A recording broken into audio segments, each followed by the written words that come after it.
friends, Heidi here from Rain Country. God is good all the time. And I thought it would be a good idea to do another craft time chat because I haven't done one in a while. Usually when I'm doing my crocheting and my sewing, I'm actually editing videos at the same time or listening to sermons online and Bible teachings. So I haven't done one of these in a while, and typically Mr. Rain and I are usually doing chats together nowadays. But since he's out of town for the time being, and by the time you see this video, he will be back, because I'm, about 3-4 weeks ahead. Anyway, I just thought it would be kind of fun to go ahead, and while I'm working on one of my custom skirt orders, I would go ahead and talk about a topic that's been kind of eating at me lately, something I've been wanting to talk about for quite a while, and that is living in fear. We're surrounded all the time by so many reasons why we should be afraid of this and be afraid of that, and I just think there has to come a point where we have to draw the line. Now, Mr. Rain and I did a video, I think it was part of our prepping series, and I will link to that right up here. It was also talking about not living in fear.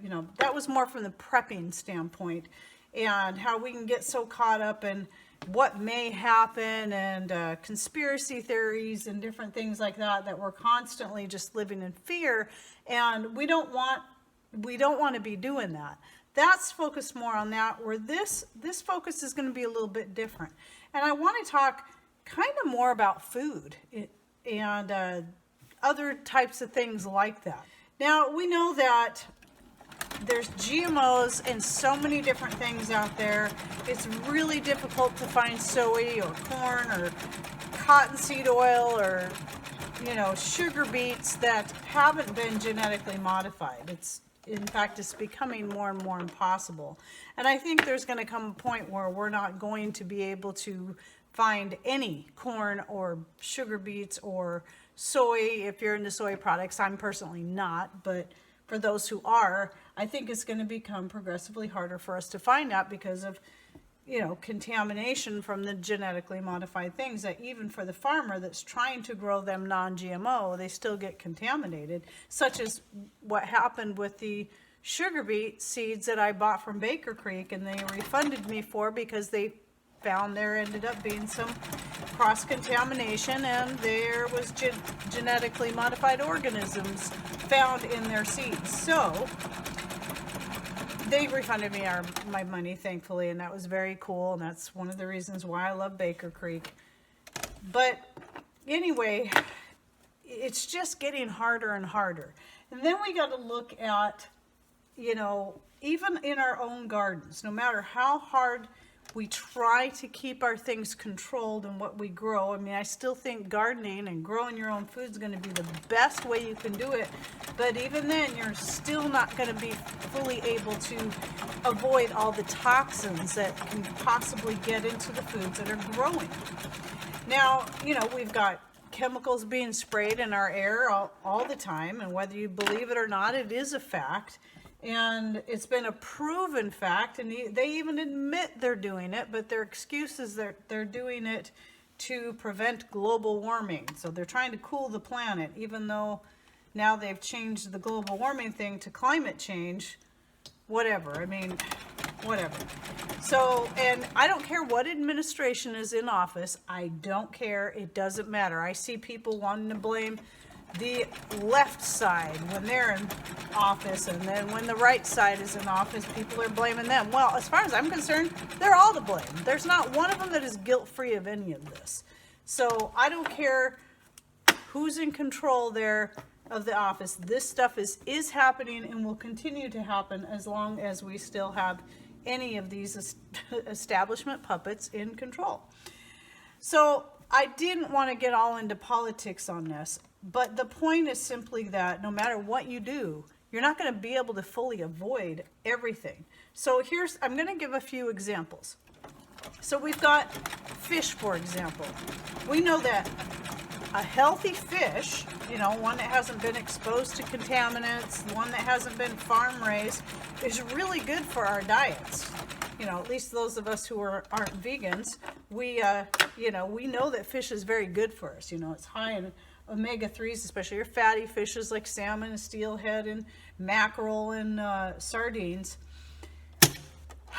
And so you say, okay, then you should get wild-caught fish, because you don't want farm fish because of the way they're raised and they're unhealthy and so on and so forth. So you go out to the Pacific Ocean and you catch your fish fresh as can be, and then you got people coming in and say, well, you can't eat that because it's radioactive due to Fukushima. I get all that. I understand all that. But there comes a point where it's like, well, where do you draw the line? You know, you have people saying that vegetables are bad for you because they're high in oxalates, so don't eat vegetables. People that are saying don't eat fruit because it's high in sugar. It doesn't matter how organic or natural it is, it's still bad for you because it has sugar in it. It will rot your teeth and so on and so forth, and your gut. It's not that I'm trying to deny any of this stuff. There is truth to a lot of this. However, again, where do we draw the line? I mean, you know, if you're a vegan and you say, well, you shouldn't eat animals because, you know, either because meat is bad for you or because maybe it's a moral issue for you, fine, I respect that. However, if you're a vegan and people are telling you don't eat vegetables and don't eat fruit, oh, and don't eat grains because they're hard on your gut too, what are you left to eat? Really, what are you left to eat? Are you supposed to starve to death? And then here comes the water thing. Well, you don't want to drink your city tap water because it's full of chlorine and fluoride. We don't. I mean, personally, we avoid the city tap water as much as we possibly can. So what do? We collect rainwater and we filter it. And I believe, regardless of any toxins that may be in there, because of the chemicals they're spraying in the sky and because we're collecting it off of our roof that's probably putting its own contaminants in it, we do use a Berkey filter and we do the best we can, and at least we're getting away from the fluoride that's been killing our thyroids. And so that's why we were able to get off, one of the reasons we were able to get off the thyroid medication. But anyway, you know, so you got people say, well, don't drink the rainwater because it's full of toxins. Well, so is the city tap water. And if you're talking about the rainwater being full of toxins because of chemtrails and whatever else, then that means you can't drink your well water either, or any water that's on the earth, because it's all been contaminated in some way or form. So excuse me, I got to open another thing of thread so I can wind up my bobbin. It might get a little noisy because Mr. Rain, he added some attachments to my sewing machine. We've got videos on this too about him doing this. And this is a treadle machine, by the way, for those of you who are new. It was not converted. It was bought this way. You actually can buy treadle machines brand new. You don't have to convert them. But anyway, so I have videos on that. I have videos on how to use it. If you're interested in the treadle machine I always have a link in the description box. So just don't forget to hit show more. So anyway, what was I saying? I was talking about the water. So we can't drink the city water. We can't drink tap water. We can't drink well water. What are we supposed to do? Are we supposed to then die of dehydration because we can't drink any of the water? Oh, and don't drink the store-bought water because it's in plastic, which has its own toxins and contaminants in it. You could probably start buying it in boxes, but how healthy is that? What kind of wax are they using inside that box? I don't know. I mean, everything you do is some big fear factor, and I'm not trying to belittle all this stuff because it is true, and that's why Mr. Rain and I do what we do. Again, that's why we collect our own rainwater. I trust the water that we filter, that we get from the sky, whether it's contaminated with chemtrails or not. I still trust that better than what I'm getting from the city, because I know what's in that too. I'd rather eat wild-caught fish from our own Pacific Ocean, just real close to us here, than to eat the farm fish being raised who knows where by and who knows how. And yes, I realize that it's possibly contaminated with radiation from Fukushima, but I can't control that. Okay, well, I could quit eating fish. All right, well, then we start looking at our meats. And we're still looking at a lot of the same kind of issues. the best way to do it, obviously, when it comes to meats, is when you're raising your own meat. But even then, what are you feeding them? Is it possible, how hard is it to find, or how easy is it to find soy-free, GMO-free feed for them? Or do you grow all your own feed? Are you sure that the feed that you're growing hasn't been contaminated by chemtrails and GMOs that have cross-contaminated from other people's farms? You don't really have any certainty on any of that. So the deal is, we can either stop eating and stop drinking everything and then die of dehydration and or hunger. Obviously, we die of dehydration before we died of hunger. Or we can chance it and we can just do the best we can, eating the best things we can. I mean, I'm all for healthy eating. And I'm all for each person finding what's best for their own diet and their own body and their own families. What's going to work best for them. And I'm all for making things from scratch and growing your own food as much as you possibly can. But not everybody can do that. And no matter how much you do, you're still going to be exposed to toxins of some kind. There's still going to be something to be afraid of. I asked the question, this is probably the third or fourth time, where do you draw the line? So what I say is that we have to do the best we can. And then what you have to do is you have to stop stressing the rest. The things that you can't control, you got to stop stressing about it.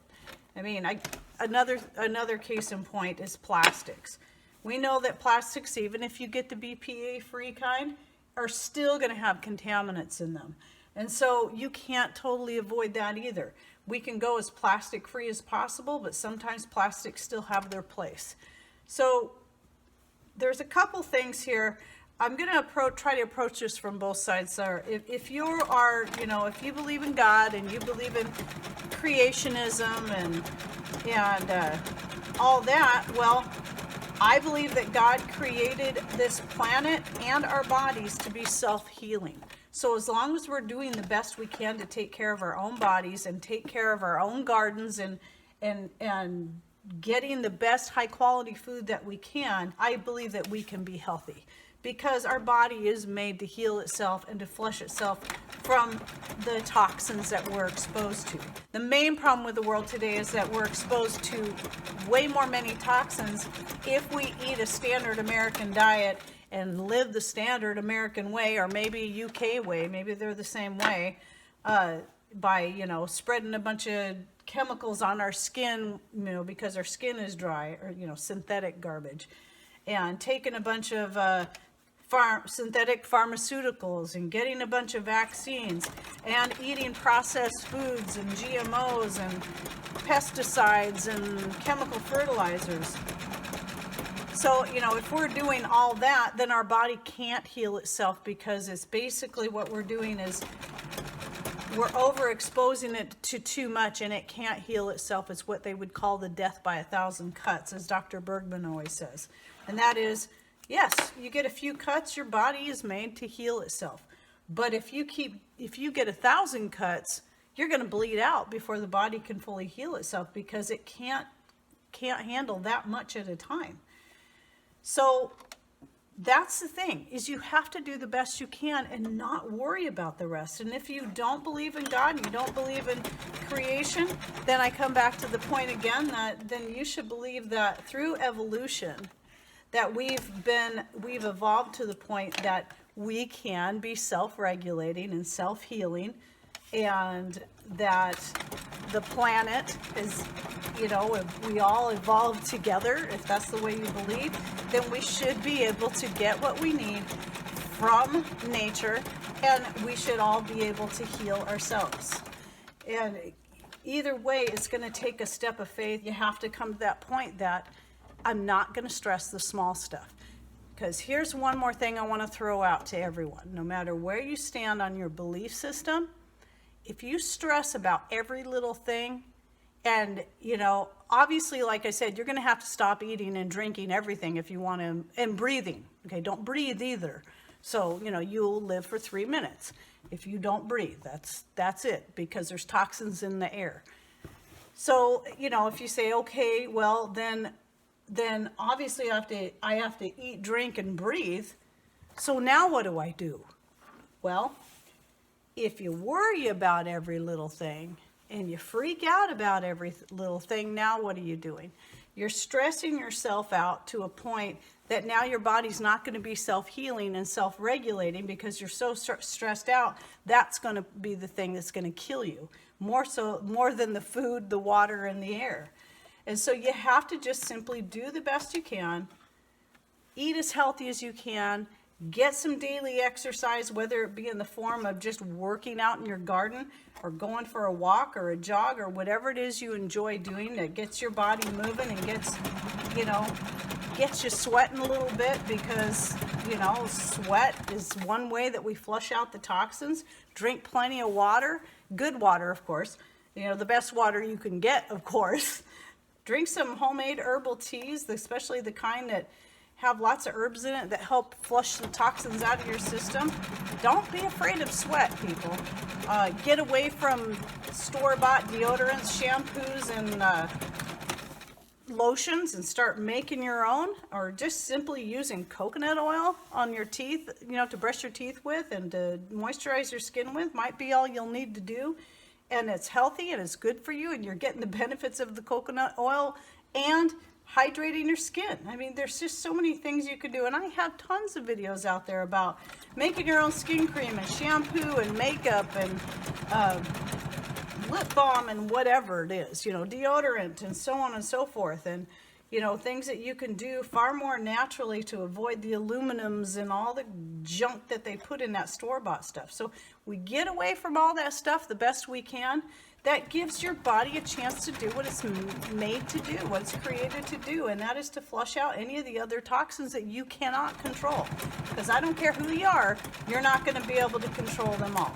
See, I'm here, I'm saying all this because I've been there. I was the one a while back that was like, oh great, I make this change, but now there's toxins in this, and oh, I have to stop eating that, and we have to stop doing that, and then you find yourself spending, a crud load of money because you're trying to find the healthiest thing out there, and nothing is free of some kind of contaminant.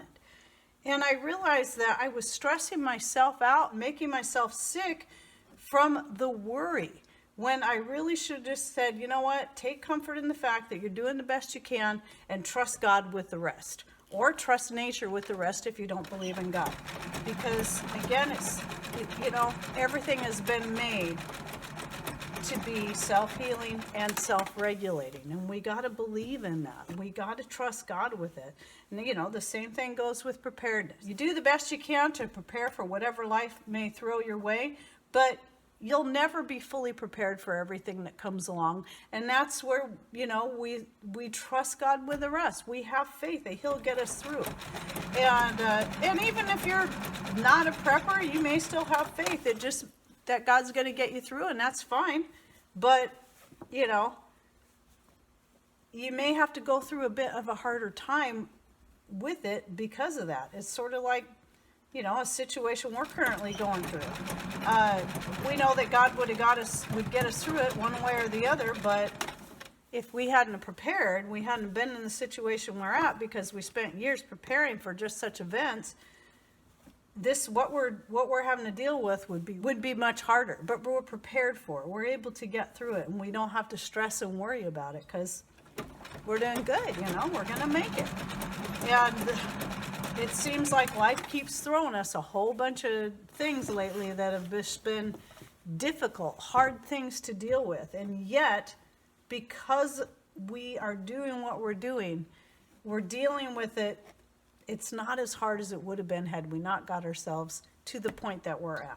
And so I guess that's really it. I just want to encourage people to, obviously, if you've been following me for any amount of time, that I am always trying to get the information out there. As a lot of the stuff are things I've learned in the years before I started my channel, and some stuff have been things I've been learning since I started my channel, and some things I'm still learning. And as I learn, I try to put that information out there to help people to become as self-sustainable and healthy as they can possibly be. So you know that about me. But you know, again, we can't live in fear, because then everything that we're doing is just going to become undone physically in our own bodies, because we're so stressed out. Now our blood pressure is constantly elevated, and the doctor wants to put us on blood pressure medicine, and you know, and we're hearing everybody tell us that, you know, now you're going to have a stroke. Well, you know, stop stressing about it. Remove that stress from your life. You got to just, that's where I had to do. I had to just say, you know what? I'm doing it. I'm doing good. I'm doing a good job, doing the best I can. I mean, if you want to spend a lot of money on monk sugar and different things like that, then that's what you should do if you think that's right for you. Personally, it's not for me. I'm going to spend a little bit less. I'm going to find that middle ground, and I'm going to go with the organic cane sugar. But then again, I might spend a little bit more on something else, like, you know, a good quality brand of raisins, or because I don't want, you know, when it comes to raisins, anything grape related, I try to avoid anything that is not organic, because grapes, we know, are one of the things that's highest in pesticides, just like strawberries. Same thing there. I don't buy, you know, I like to buy freeze-dried strawberries sometimes too, but I won't buy them if they're not organic. Other things I don't mind buying if they're not organic, because they're not as afraid of those things, such as the garlic and onions. I'm not afraid of that, because garlic and onions grow easily enough without the use of pesticides and chemical fertilizers. And, you know, they're on the so-called clean list. That doesn't mean they're fully clean. No, I understand that. But they're going to be better than eating strawberries. There are bell peppers that are not organic, because those are going to be right at the top of the list for containing chemical pesticides and fertilizers, other contaminants. So you just gotta pick and choose. Where do you want your money to go? What's most important to you, and where do you think it really matters? And once you've made those decisions, you're going to have to trust that those decisions were right and best for you and your family, and then just don't sweat it anymore. Don't freak out about it. Okay, well, I'm afraid I probably repeated myself quite a bit trying to get all this information out here, but mostly the point of my video is to encourage you all. I want to see people living as healthy as they can, being as self-sustainable as they can, being as prepared as they can. But I don't want to see people freaking out about every little thing either, because that's only going to do just as much damage to your health as maybe occasionally having a little bit of GMO, or a little bit of something that's not organic, or a little bit of fish that's been radiated from Fukushima. I mean, I honestly believe the stress is going to hurt you more than these other things, because your body's made to be self-healing, but it's not going to be able to heal itself if you're constantly under a strong amount of stress. Okay, well, I hope you enjoyed this video and that you did get something out of it, and just take it as encouragement, and to just live life and enjoy it. Live life to the fullest and enjoy it. Be healthy, of course, but enjoy life too. Don't let the stress keep you from just living a good, joyful life. Okay, hope you enjoyed this video. Thanks for watching. Take care, and God bless.